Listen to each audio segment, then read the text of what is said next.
Assalamualaikum warahmatullahi wabarakatuh. Waalaikumsalam warahmatullahi wabarakatuh. Alhamdulillahi rabbil alamin. Wabihi nasta'inu ala umurid dunya waddin. Wassalatu wassalamu ala ashrafil anbiya wal mursalin, amma ba'd. Alhamdulillah, pada kesempatan kali ini kita bisa melanjutkan bincang-bincang kita tentang wewangi tuntunan Nabi. Kalau di pertemuan sebelumnya kita bicara kenalan lebih dalam tentang khuluq, nah pada pertemuan kali ini kita akan menelusuri dalil-dalilnya, Ustaz ya. Dalil-dalil yang berkaitan dengan khuluq ini.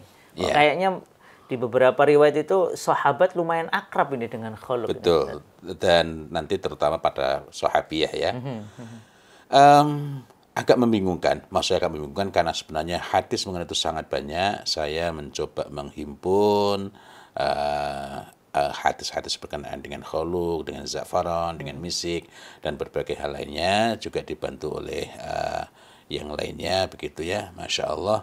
Di antaranya yang menarik perhatian kita adalah suatu ketika seorang laki-laki itu mendatangi Nabi SAW.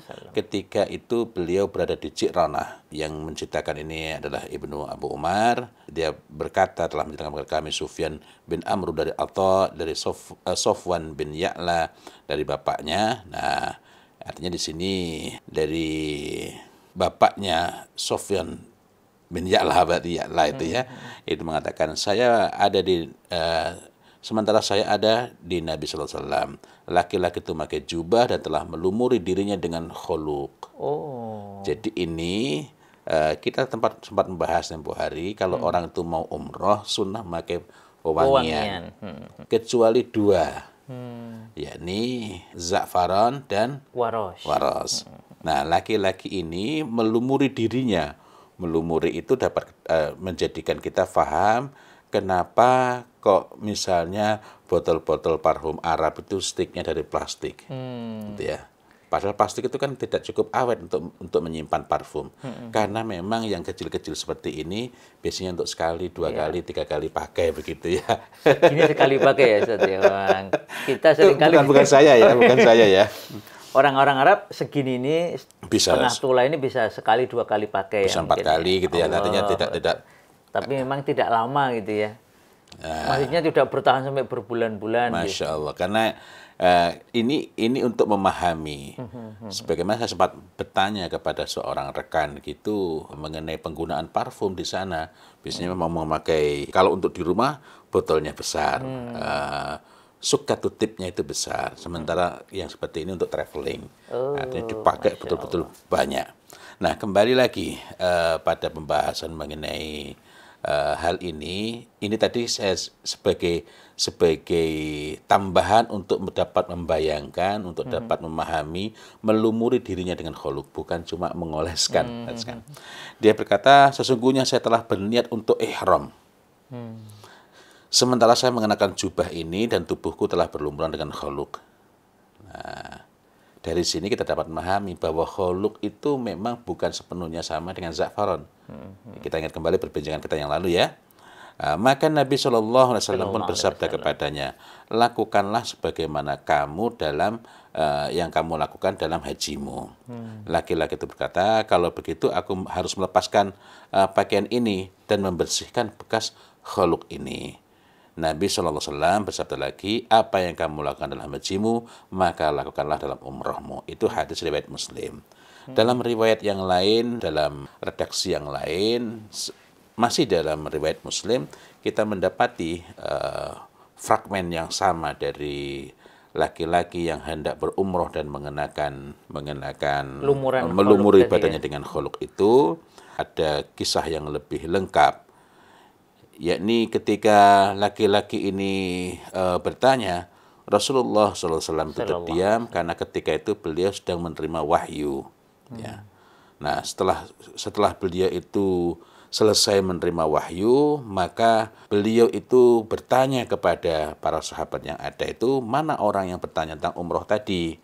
Kemudian laki-laki itu pun beranjak menuju kepada beliau Sallallahu Alaihi Wasallam. Maka beliau pun bersabda, tanggalkanlah jubahmu, cucilah bekas khuluq yang masih membekas pada dirimu. Jadi walaupun ini sudah kering, tetap perlu dicuci, gitu ya. Dicuci karena bukan karena ini pelajaran yang dapat kita petik dari pembahasan kita sebelumnya. Khuluq itu apabila terkena keringat, ini pengaruhnya akan muncul lagi itu. Sebagaimana al-masbuh itu kan kering, tapi ketika dibasahi dengan air maka ini bukan memberikan pengaruh lagi bagi pemakainya.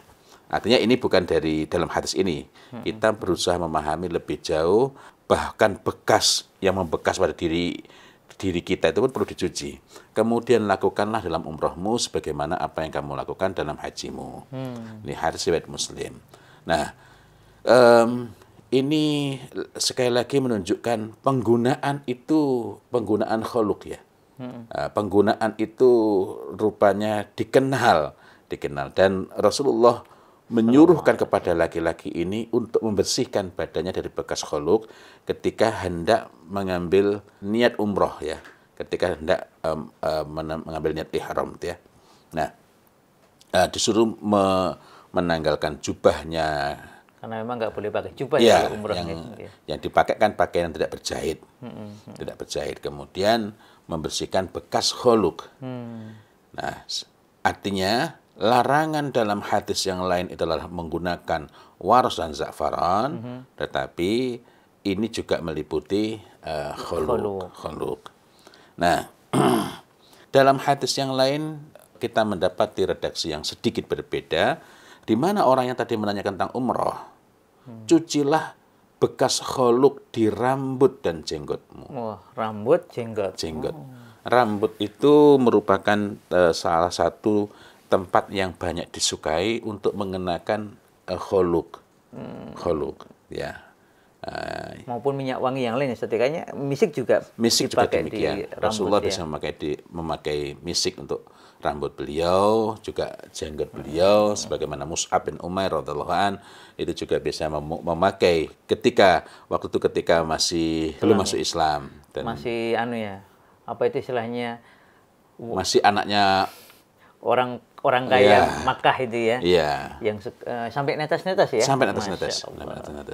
Kalau sekarang ini kita semisal berkesempatan tapi ini berlakunya di bulan Ramadan itu.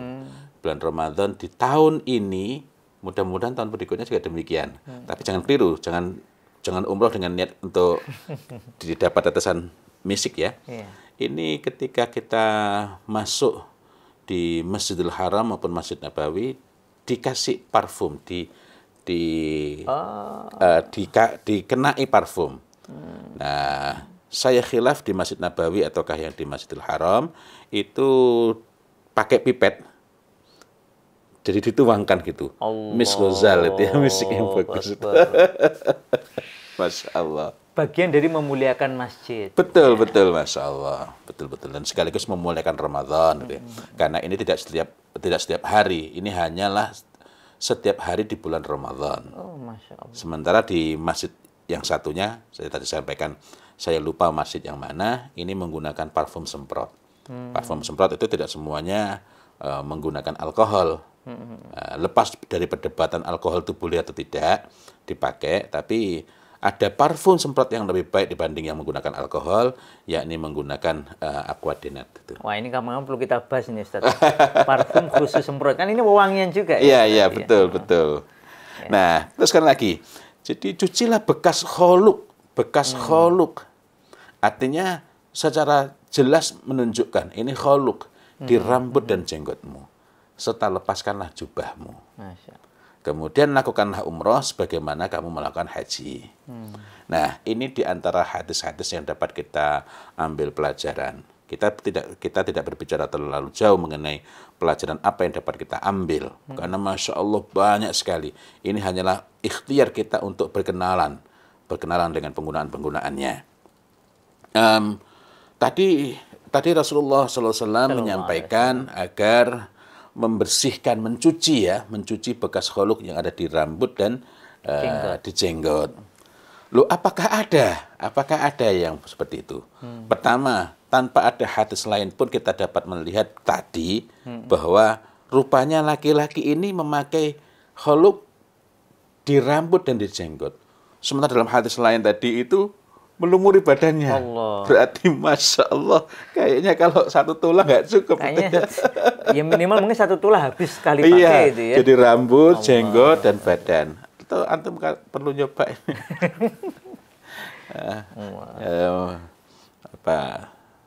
Mumpung di bulan Syawal. Gitu. Teruskan lagi ya.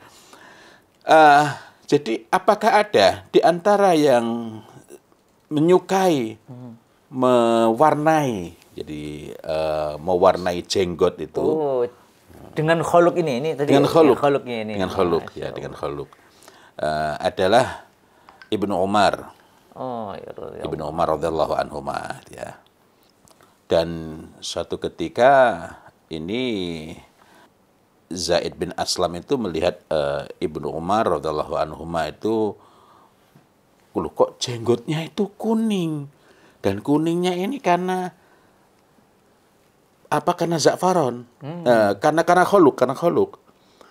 Ini menunjukkan bahwa itu sesuatu yang dikenal dia.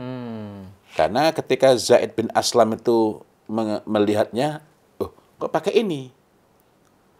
Berarti Zaid sendiri sudah akrab dengan itu ya? Iya. Karena bisa mengatakan itu kholuk. Nah, lalu Zaid bin Aslam ini bertanya, wahai Abu Abdurrahman, kamu mewarnai jenggotmu dengan menggunakan kholuk? Itu artinya bahwa memang terdapat terdapat peringatan-peringatan terdapat aturan yang sangat ketat terdapat warning berkenaan dengan penggunaan kholuk tadi. Yang kita juga sempat membahas sebelumnya ya. Di balik itu apa sih pelajaran yang dapat kita ambil? Maka Ibnu Umar radhiyallahu anhu mengatakan, sesungguhnya aku melihat Rasulullah Shallallahu Alaihi Wasallam mewarnai kuning jenggot beliau. Jadi mewarnai kuning jenggot beliau dengan menggunakannya. Menggunakan kholuk tadi berarti. Ya. Dan tidak ada pewarna yang lebih beliau sukai daripadanya. Allahu Akbar. Wah, Boleh ini harus kita coba ini. Masya Allah. Nah, ini ini hal yang menarik itu ya. Beliau mencelup seluruh baju beliau. Kalau tempo hari kita sempat membahas bagaimana Aisyah radhiyallahu anha itu menggunakan al-masbugh yang dari za'faron ya. Dan kalau al-masbugh itu berarti kerudung. Maksudnya kerudungnya dicelup dengan za'faron gitu. Yeah. Masya Allah. Kecuali kalau disebutkan secara khusus ya. Kerudung yang dicelup dengan za'faron sampai za'faronnya mengering sehingga warna kerudungnya berubah, maka disebut sebagai al-masbugh. Allah. Nah, kita teruskan kembali nih hadis riwayat Anas ini. Beliau mencelup seluruh baju beliau dengan menggunakannya hingga sorban beliau. Abu Abdurrahman berkata, ini lebih benar daripada hadis Qutaibah. Ini hadis riwayat An-Nasa'i. Ini sebenarnya memang belum mencukupi untuk memahami penggunaan kholuk maupun za'faron secara keseluruhan, karena Masya Allah hadisnya sangat banyak berkenaan dengan itu. Yang tidak ada perdebatan mengenai hal ini, karena tadi itu memang perlu rincian-rincian. Karena itu yang ingin saya pesankan adalah hadis itu betul, akan tetapi kita perlu rincian-rinciannya. Saya hanya ingin memperkenalkan bahwa di masa itu penggunaan kholuk itu sudah ma'ruf ya. Dan kemudian yang kedua, ada pelajaran lain bagaimana di masa itu dan juga berpengaruh di masa sekarang bagaimana orang menggunakan wewangian itu. Tapi ini tadi hanya tambahan saja ya. Nah, yang banyak dijumpai itu adalah penggunaan oleh para perempuan. Loh, apakah nggak bermasalah? Kan parfum itu nggak boleh bagi perempuan. Ada parfum untuk perempuan. Buktinya kalau Jumat itu kita tidak mendapati parfum, kita itu bahkan kalau kita nggak punya parfum, kita hendaknya datang ke masjid mengenakan parfum perempuan. Artinya parfum perempuan itu ada. Kemudian yang kedua, parfum perempuan itu seperti apa? Tampak warnanya, tersembunyi baunya. Nah, kemudian yang ketiga, dari yang pernah kita bicarakan sebelumnya, kita dapat melihat, kita dapat mengenali bahwa Masya Allah ada za'faron yang bagus itu, yang sangat bagus, tersembunyi baunya. Nah, yang malaki itu satu di antaranya. Ya. Nah, warnanya tampak. Kemudian kalau kita perhatikan dalam hadis, kita juga mendapati bahwa sahabat itu biasa memakai khuluq. Dengan demikian khuluq yang bagus itu juga tampak warnanya, tersembunyi baunya, dan ini ma'ruf dikenali. Ya. Ini semisal ketika ada seorang tabi'in datang menemui Abu Dzar Al-Ghifari di Rabadzah. Sementara di sisi Abu Dzar Al-Ghifari itu ada istrinya. Nah, di situ digambarkan istrinya yang berkulit hitam, yang kurus lagi pucat. Nah, ini bukan rasis itu ya, ini untuk menggambarkan kondisi prihatinnya. Kemudian disampaikan laisa 'alaiha atharul majasid walal khuluq. Allah. Tidak ada bekas al-majasid. Al-majasid ini lain waktu kita perlu bahas tersendiri nih. Karena ini juga sesuatu yang sangat berbeda itu ya. Walal khuluq. Gitu ya. Jadi tidak aku jumpai padanya al-majasid dan tidak pula aku jumpai padanya bekas itu al-khuluq gitu ya. Nanti di dalam riwayat yang lain laisa 'alaiha atharul mahasin walal khuluq. Mahasin ini juga ini penting, ini menarik juga kita bahas ya. Al-mahasin ini secara sederhana sesuatu yang untuk berhias tapi tidak sampai jatuh kepada tabarruj. Nah, tapi ikutannya tetap sama, yakni walal khuluq. Jadi tidak dijumpai al-mahasin maupun khuluq, ya al-khuluq. Artinya khuluq itu merupakan sesuatu yang ma'ruf, Pada laki-laki ini diketati sebagaimana za'faran, pada perempuan ini merupakan sesuatu yang ma'ruf sehingga darinya dikenali bekas-bekasnya gitu. Nah, kalau kita telusuri nanti banyak lagi hadis-hadis lain gitu ya. Semisal bahwa Aisyah radhiyallahu anha itu memakaikan parfum kepada Rasulullah SAW. Ini dalam hadis riwayat Bukhari. Lalu kemudian beliau itu mendatangi istri-istrinya dengan sekali mandi. Masya Atau tapi ini kayaknya perlu pertemuan yang lebih khusus. Nah, yang ingin saya sampaikan adalah bahwa Masya Allah, dalam agama kita ini rincian dan tuntunannya itu sangat banyak, ya. Sangat luas dan sekaligus sangat gamblang. Yang saya sebutkan ini tadi hanyalah sebagian saja di antara contoh-contoh yang ada, gitu. Masya Allah, menarik ini. Ya. Jadi ini Ustadz Fauzan tadi sudah memberi beberapa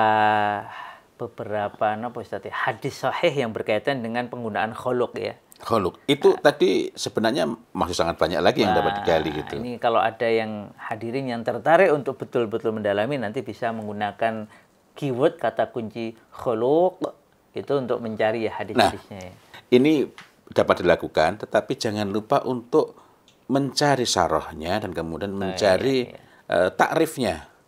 Takrif khuluq itu apa ya? Takrif dari misalnya al-majasid, takrif yang sahih itu bagaimana, al-mahasin. Karena kalau tidak, misalnya dalam berbagai terjemahan, misalnya kita jumpai khuluq itu adalah kunyit yang dicampur dengan minyak wangi. Allah. Nah, ini kan jauh sekali. Atau nanti ketika menerjemahkan za'faran sebagai kunyit. Atau nanti yang lebih parah lagi misalnya, ketika ada yang menerjemahkan idkhir itu rumput yang wangi, ada idkhir, ada jalil. Ada yang di idkhir maki ya itu ya. Kalau idkhir yang paling istimewa dan lebih istimewa lagi karena seluruh yang ada di tanah haram itu, di Makkah itu nggak boleh dicabut, hewannya nggak boleh diburu, kecuali satu, dikecualikan. yakni idkhir. Illa idkhir. Illa idkhir. Nah, tetapi ini hanyalah untuk menegaskan tadi bahwa kalau kita misalnya mencari itu hendaklah diketahui takrifnya. Kalau idkhir kita keliru kepada Simbobokon Citratus misalnya, Masih wangi ya? masih wangi, atau Simbobokon yang lainnya, serai atau citronella atau yang lain, itu masih wangi dan masih bermanfaat. Tapi kalau jalil, jalil ini juga rumput wangi. Yang kalau kita keliru itu beracun. Allah ya. Nah, artinya ini pentingnya, jadi bukan cuma ini rumput. Bahkan saya pernah mendapati ada yang menerjemahkan idkhir sebagai kayu. Sebagai rumput ya jauh sih, tapi masih deket-deket lah itu. Ya memang bentuknya kayak rumput, betul. tapi jauh sekali. Tapi kalau kayu lebih jauh lagi. Nah, ini sekedar peringatan bahwa ketika kita hendak mencari kholuk, itu nanti hendaklah dicari takrifnya, sehingga kita juga tidak terjatuh kepada kekeliruan. Sebagaimana kalau kita mencari sukatutib, maka kita mendapati sebagian orang menjelaskan sebagai parfum yang dihasilkan dari berbagai bahan campuran. Padahal sukatutib itu merujuk kepada wadahnya. Gitu. Wah, ini berarti pendalaman kita ini masih harus dilanjutkan terus. Masya Allah, Masya Allah. Dan kita doakan semoga Ustadz Fawzul Azim segera bisa meluncurkan Amin, amin, ya Rabbal kitabnya Alamin. berkaitan dengan ini, sehingga pemahaman kita semua bisa lebih tertata dengan baik ya. Amin, amin. Masya Allah. Demikian para sahabat sekalian, semoga pembicaraan kita membawa manfaat yang baik, yang banyak untuk kita semua, agar kita makin mencintai apa-apa yang datang dari Nabi kita tercinta Muhammad Sallallahu Alaihi Wasallam, termasuk berkaitan dengan wewangi. Demikian insya Allah, bertemu di lain kesempatan. Wabillahi taufik wal hidayah. Wassalamualaikum warahmatullahi wabarakatuh. Waalaikumsalam warahmatullahi wabarakatuh.